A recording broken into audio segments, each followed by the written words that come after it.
Buenos días chicos, les saluda el profesor Jover Aguirre del curso de Historia Universal. El día de hoy vamos a hablar de la civilización más antigua del mundo, llamado Mesopotamia. Sin embargo, no es la única civilización que aparece en una región muy importante llamado Media Luna Fértil o Creciente Fértil, ¿no? Las civilizaciones más antiguas se desarrollaron o se asentaron cerca a los ríos. Por esa razón son llamados también civilizaciones fluviales. Aquí en el mapa, por ejemplo, vemos algunos ríos muy importantes, como el río Tigris y el río Éufrates. Son dos ríos, ¿no?, que forman un valle, un inmenso valle muy fértil. Es ahí donde se va a desarrollar la civilización mesopotámica. Pero también vemos otro río en medio del desierto, ¿no?, que desemboca en el mar Mediterráneo. Ese río es el río Nilo, que dará origen a otra civilización muy importante que ya hemos estudiado, llamado Egipto. Pero también tenemos el río Indo, que desemboca en el Océano Índico. Aquí se desarrolló otra civilización muy importante, como por ejemplo la India. Y también tenemos otros dos ríos muy importantes en la parte este del continente asiático, como son Huangho y Yangtze-Kiang, ¿no?, el río amarillo y el río azul, ahí donde se desarrolló la civilización china.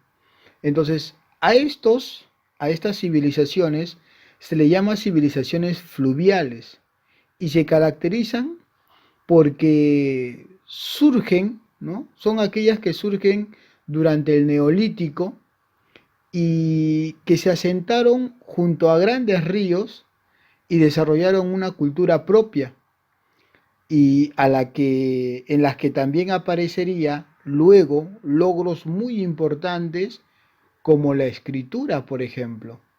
Sí, en estos lugares vamos a hablar de escritura.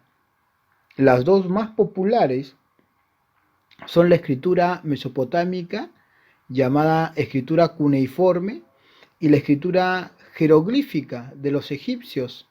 No son las únicas, existen también otro tipo de escritura, como la lineal A, la lineal B, ¿no?, o como la escritura y el alfabeto que desarrollaron los fenicios también en cerca de esta región, como es el alfabeto de 22 dígitos. Entonces, el desarrollo de las civilizaciones en el mundo fueron o se dieron dentro de estas civilizaciones fluviales, que como hemos dicho una vez más, se caracterizan por haberse formado dentro del periodo neolítico cerca a los ríos. ¿Y qué les permitió los ríos a ellos? Pues acá lo vamos a ver, ¿no? Dice, ¿por qué nacen las primeras civilizaciones en esta zona? Y es, ¿no?, lo podemos responder rápidamente, y es gracias a que aquí estos ríos formaron fértiles valles, ¿no?, donde pudieron haber desarrollado la agricultura. Entonces, qué le permitió, qué permitió este territorio a las personas? Pues simplemente que las poblaciones se asentaran en sus orillas y formaran las primeras ciudades. Y a su vez, ¿no?, esto le permitió tener un excedente productivo.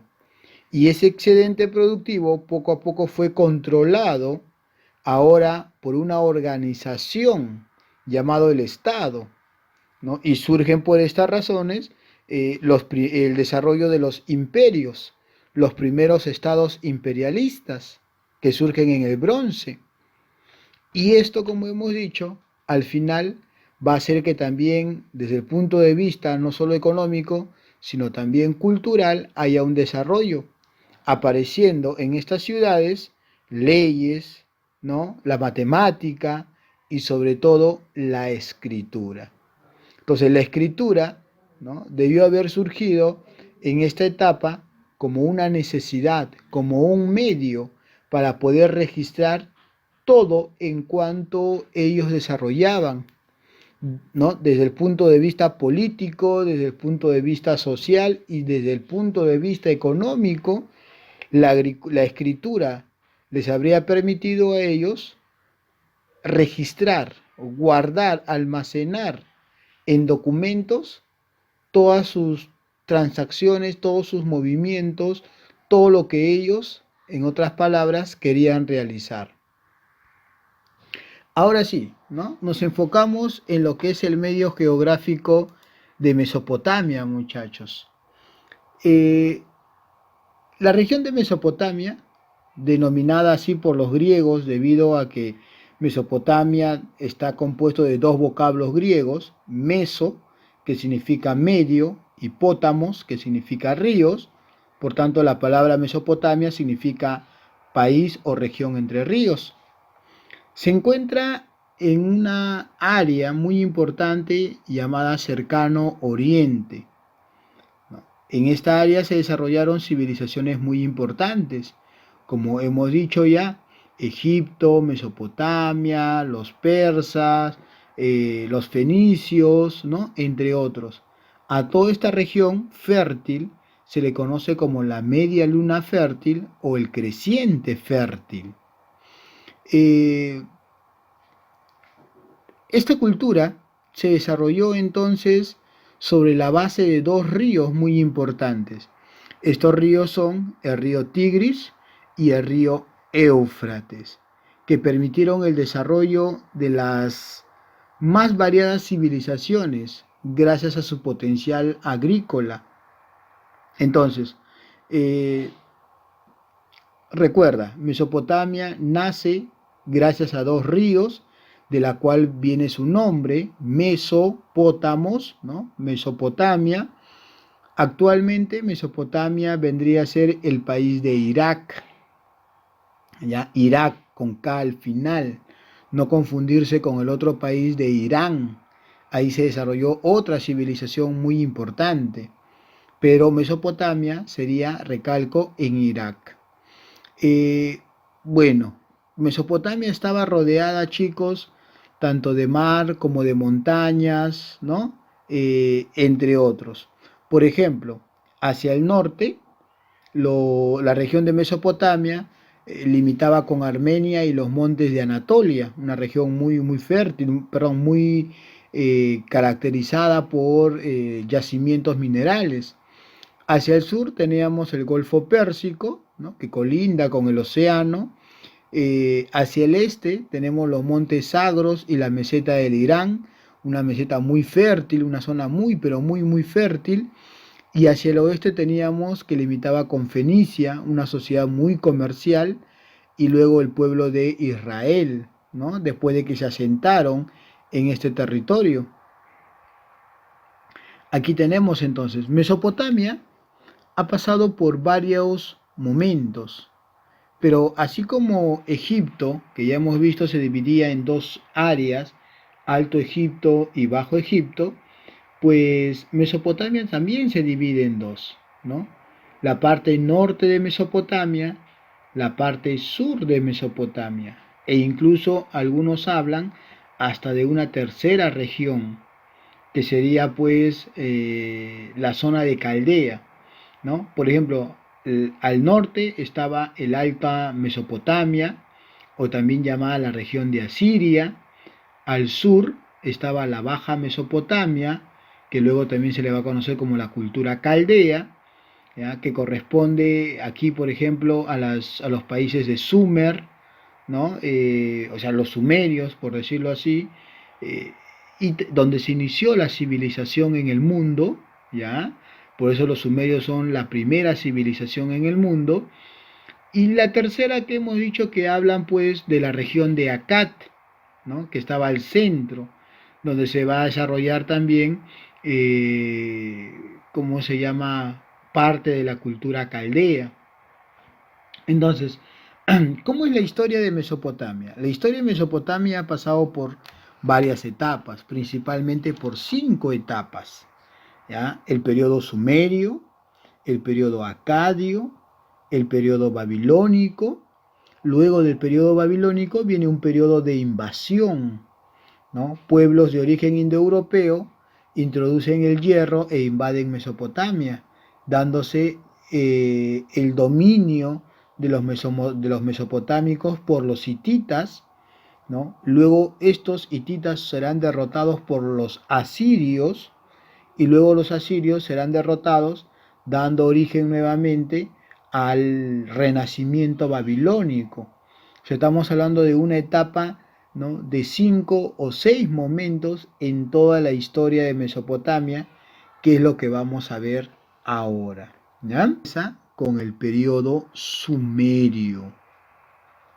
Aquí lo tenemos. ¿Ya? Aquí poco a poco se va formando entonces un tipo de estado.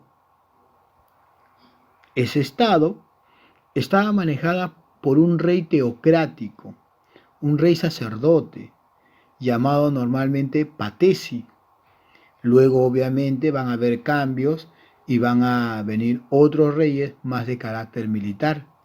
Pero los primeros reyes en Mesopotamia fueron llamados Patesi y eran sacerdotes. Entonces, ¿por qué se caracteriza el periodo sumerio? Se cree que los sumerios se asentaron en la región de Caldea, o sea, al sur de Mesopotamia, ya hemos visto, hace aproximadamente 5000 años antes de Cristo. Posiblemente, Eridu haya sido la primera ciudad sumeria en desarrollarse, donde surge la tradición religiosa a un dios muy importante de los sumerios llamado el dios Marduk, ¿ya?, considerado creador del mundo. Los sumerios practicaron la agricultura y la ganadería también.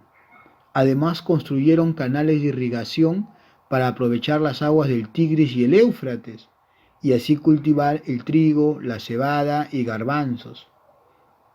Además, se organizaron en ciudades-estado, ¿no? Ciudades muy importantes, muy desarrolladas, como por ejemplo la ciudad de Uruk o la ciudad más conocida y más desarrollada, que es la ciudad de Ur. Pero también hay otras ciudades como Lagash, por ejemplo, o Nippur. La ciudad de Uruk, por ejemplo, llegó a albergar más de 100.000 habitantes, imagínense. Los aportes de los mesopotámicos, o en este caso de los sumerios, es el desarrollo de la escritura. La escritura más antigua, que data más o menos de 3500 años antes de Cristo, se llama la escritura cuneiforme y pertenece a los sumerios. ¿Por qué se le llama escritura cuneiforme? Por la forma de cuña en la que se encuentran en estas tablillas, ¿ya?, hechas como con un punzón sobre tablillas de arcilla. Y los restos más antiguos fueron hallados justamente en la ciudad de Uruk, ¿ya? Entonces, eso es muy importante también. Y ya hemos dicho, ¿no?, la escritura surgiría por medio de una necesidad de poder registrar todo lo que ellos desarrollaban. ¿Qué más? Luego tenemos el periodo acadio. Este periodo es muy importante también, ¿ya? Surge más o menos en el tercer milenio antes de Cristo. Cuando llegaron los acadios a Mesopotamia, se establecieron en la zona media de Mesopotamia. Su rey, el rey más importante de los acadios, llamado Sargón I o Sargón de Akkad, simplemente se convierte pues en el primer rey de Mesopotamia, estableciendo así el primer imperio de la historia, ¿no?, el imperio de Sargón I. Muchachos, el periodo babilónico. En esta etapa, ¿ya?, la ciudad de Babel o Babilonia, como quieran llamarle, tomó protagonismo. Pero el rey más importante de todo el periodo babilónico es llamado Hammurabi. Elaboró un severo código de leyes.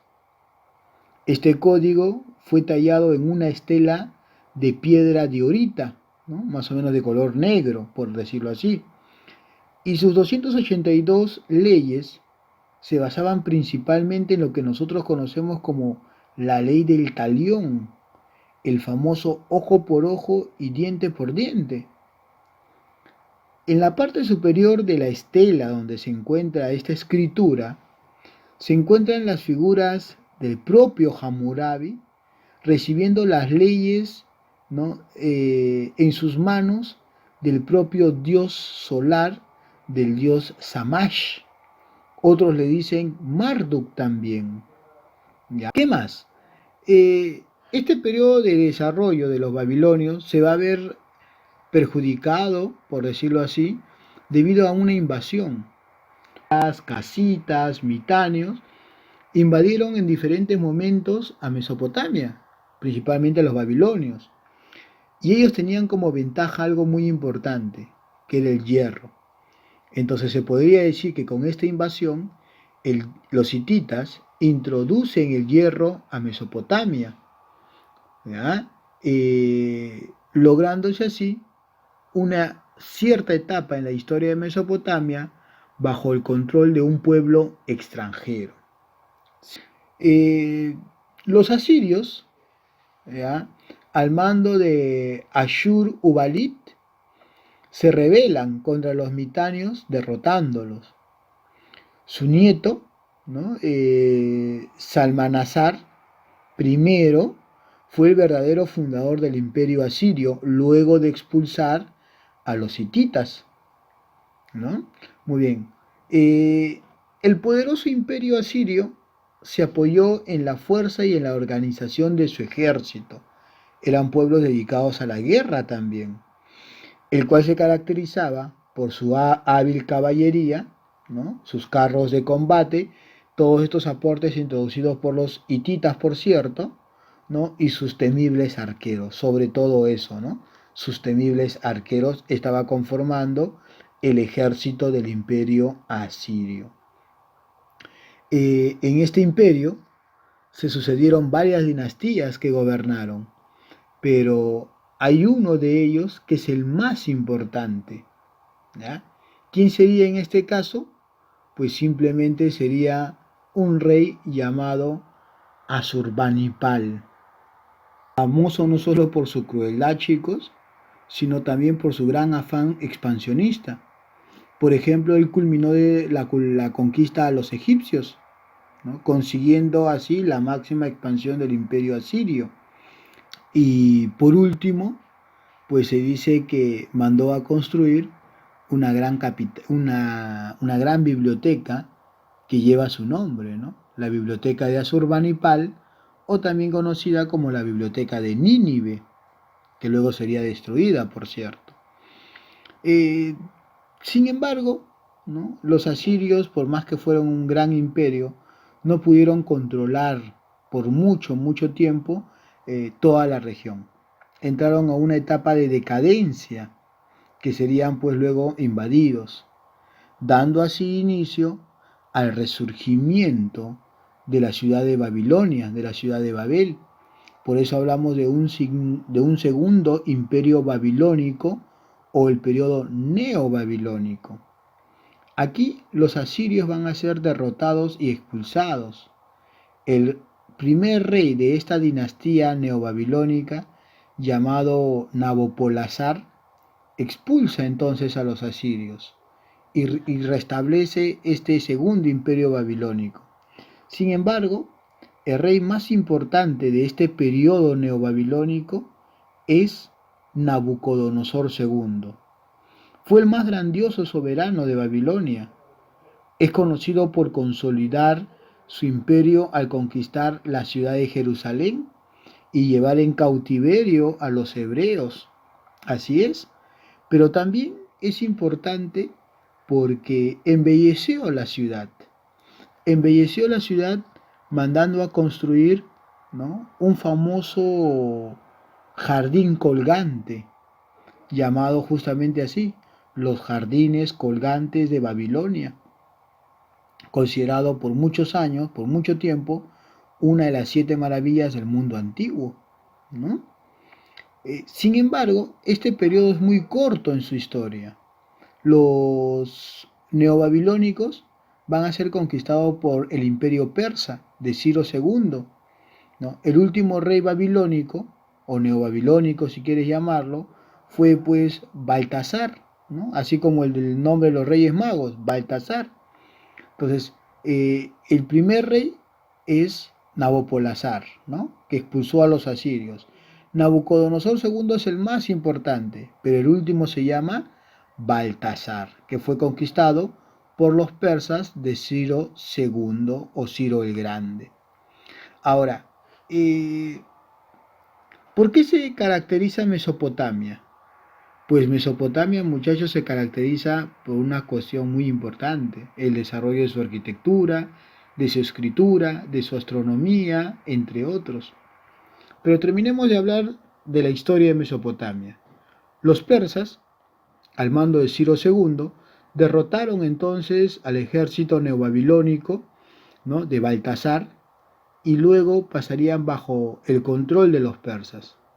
Pero los persas hemos dicho que también van a ser controlados por otros pueblos, sí, por un imperio, el imperio griego, al mando del joven militar Alejandro Magno, que terminó derrotando a Darío III, ¿no? A Darío III de los persas y estableciendo así, muchachos, la cultura helenística, mezclando los aportes culturales persas o de Oriente con los aportes culturales de Occidente griegos. A eso lo que hizo Alejandro Magno se le llama helenismo. Bien, por su arte, por su arquitectura, pero también por una economía. Recuerda que tienen ventaja dos ríos, que es el río Tigris y el río Éufrates. Por ende, la base de su actividad económica sería la agricultura y la ganadería. Sin embargo, recuerda que ellos también tienen salida al Golfo Pérsico, lo que le permitirá un desarrollo comercial, ¿no? Además, pues, de desarrollar la artesanía, de fundar escuelas, ¿no?, para formar a los jóvenes y las mujeres que jugaban un papel importante, por decirlo así, en diferentes actividades dentro de la economía mesopotámica. En cuanto a la religión de Mesopotamia, ¿no?, también vamos a ver que eran politeístas, adoraban muchísimos dioses, pero hemos dicho que su dios más importante era Marduk, ¿no?, que también se le puede llamar Shamash, como hemos dicho, el dios del sol. Recuerda que a él se le considera creador del mundo. Pero también tenemos que sus dioses tienen forma antropomorfa, o sea, son dioses humanos, ¿no? Tienen forma humana. Pero por cierto, en sus murales, ¿no?, de sus templos y todo, aparecen estos dioses como seres gigantescos, ¿no? Entonces el hombre es visto como algo inferior. Por eso se dice que los dioses crearon a los hombres como si fuesen sus sirvientes. Así es. Muy bien. Entonces, por ejemplo, entre sus dioses tenemos al dios Anu, al dios Enlil, al dios Enki, al dios Sin, a la diosa Ishtar, una especie de Venus o Afrodita, ¿no? Y a Shamash, que es el mismo Marduk, como dicen algunos, ¿no? Y obviamente, como es una sociedad teocrática, lo que ellos van a construir son templos. Sus templos, ¿no?, se caracterizan por estar sobre 7 bases piramidales. A ese tipo de arquitectura se le ha llamado simplemente zigurats. Otro gran aporte dentro de su desarrollo cultural es la escritura. Hemos dicho que hay diferentes tipos de escritura. Esta escritura, como la vemos aquí, se llama la escritura cuneiforme y es la más antigua, ¿ya? ¿Para qué fue hecha? Hemos dicho, para poder registrar todo lo que hacían los mesopotámicos. ¿Cuándo, dónde y quiénes lo fabricaron? Pues el cuándo no tenemos la fecha exacta, sino una aproximación de 3500 años antes de Cristo. ¿Dónde? En la región de Sumeria, ¿no? En el primer periodo mesopotámico. ¿Quiénes lo hicieron? Obviamente los sumerios, pues. ¿Cómo se llama? A este tipo de escritura de Mesopotamia se le llama la escritura cuneiforme, ¿ya? Por su forma, por la forma de cuño, de cuña que tiene. ¿Qué materiales se utiliza? Pues normalmente este tipo de escritura está hecho sobre tablillas de arcilla, muchachos, ¿ya? O sobre ciertas piedras, ¿no? Como esta piedra de ahorita, donde aparece pues simplemente Hammurabi recibiendo las leyes de Shamash, ¿no? ¿Cómo escribían? Pues eh, en forma, vamos a llamarlo así, en forma de cuño, ¿no? De ahí el nombre de cuneiforme. El arte mesopotámico también fue muy importante. Ya hemos hablado de los sigurats, ¿no? O los templos de Mesopotamia, que estaban, como hemos dicho, sobre 7 plataformas piramidales y que por cierto estaban protegidos, sus entradas estaban protegidos por los famosos toros alados, gigantescas estatuas con rostros humanos, pero alados, ¿no? Son creadores del arco y la bóveda, ¿no? Destaca, por ejemplo, la puerta de Ishtar, hemos dicho que Ishtar es la diosa, una especie de tipo Afrodita, ¿no? Tenemos el palacio de Khoshabat también. Tenemos, por ejemplo, en escultura la estela de Naransim, ¿no? Muy importante también. Aquí podemos ver, por ejemplo, los leones o los famosos toros alados del cual hemos hablado, ¿no? Entre otros. Y acá tenemos una pequeña actividad, chicos, como tarea, son 8 preguntitas, menos, ¿no? Hay un pequeño error de correlación. Son 7 preguntitas que quedaría para ustedes como tarea, ¿no? ¿Qué significa Mesopotamia? ¿Cuáles son los 2 ríos que lo rodean? ¿En qué continente se encontraba? Realiza un eje cronológico, una especie de línea de tiempo de los diferentes imperios que ocuparon Mesopotamia. Debes establecer un color por cada imperio para diferenciarlos. ¿Por qué el código de Hammurabi? ¿Qué es el código de Hammurabi? ¿Cuándo se promulgó? Busca y escribe 3 leyes que te sorprendan de este código, llamado también la ley del talión o de ojo por ojo, diente por diente. ¿Quién termina con Mesopotamia? ¿No? ¿A qué imperio pertenece ese rey? Si bien es cierto, hemos dicho que Baltasar es el último rey mesopotámico, babilónico, conquistado por Ciro II el Grande, pero recuerda que los persas también fueron conquistados por este rey llamado Alejandro Magno, ¿no? ¿Cuáles eran las principales actividades económicas de Mesopotamia? Al estar sobre 2 ríos, Tigris y Éufrates, ya imagínate qué actividad económica es. ¿Cuál de ellas crees que es la que provocó que fueran imperios tan prósperos y por qué? ¿Qué significa, perdón, qué significa que su religión era politeísta? La palabra poli significa varios, teísmo, Dios, varios dioses. Indica el nombre de sus principales dioses y a qué representaban, ¿no? Ahí está Enlil, Ishtar, por ejemplo, ¿no? También tenemos otros dioses que ya hemos mencionado. Escribe tu nombre en mesopotámico, ¿no? Ahí hemos puesto, por ejemplo, vamos a retroceder, en la escritura cuneiforme, ahí está, puedes ver las figuras con el abecedario. Entonces, simplemente tú escoges, ¿no? Las letras de tu nombre, lo copias y eso sería tu nombre en lengua mesopotámica.